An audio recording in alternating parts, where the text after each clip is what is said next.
আমরা এতদিন কোন রকমের ঠেলাঠেলি, কোন রকমের বাস ভাঙা, কোন রকমের ব্যারি আমাদের যদি দুর্বল ভাবছে,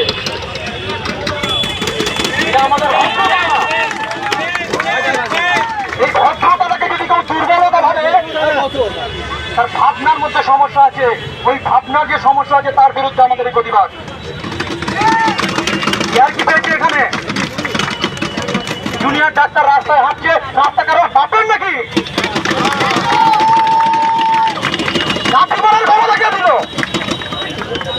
কোথা থেকে এই ক্ষমতা পায় ওরা? বুটের মুখে আর জায়গা পাচ্ছে না। সহ্য করে বলতে এগুলো আমাদেরকে। যারা একটা সিম্পল হেঁটে আসা মানুষের গায়ে লাঠি মারতে পারে, তারা কি করে প্রোটেকশন দেবে? এত কিছুর পরে আমরা কি চাইছি? আমরা ফাঁসি চাইছি না, আমরা গ্রেফতার চাইছি না, আমরা একটা নিঃশর্ত ক্ষমা চাইছি। এটা দিতে এত অসুবিধা?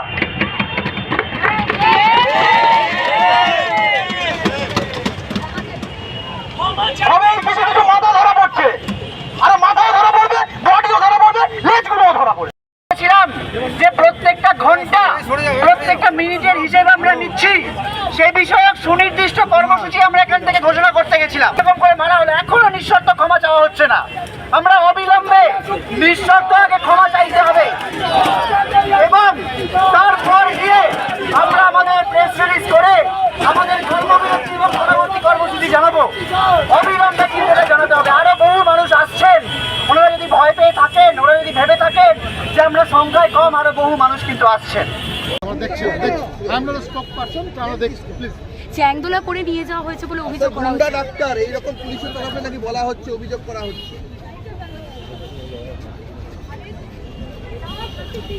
আমি অফিসিয়ালি আমরা কাউকে কি আটক করা হয়েছে আপনাদের পক্ষ থেকে? বলতে পারছি।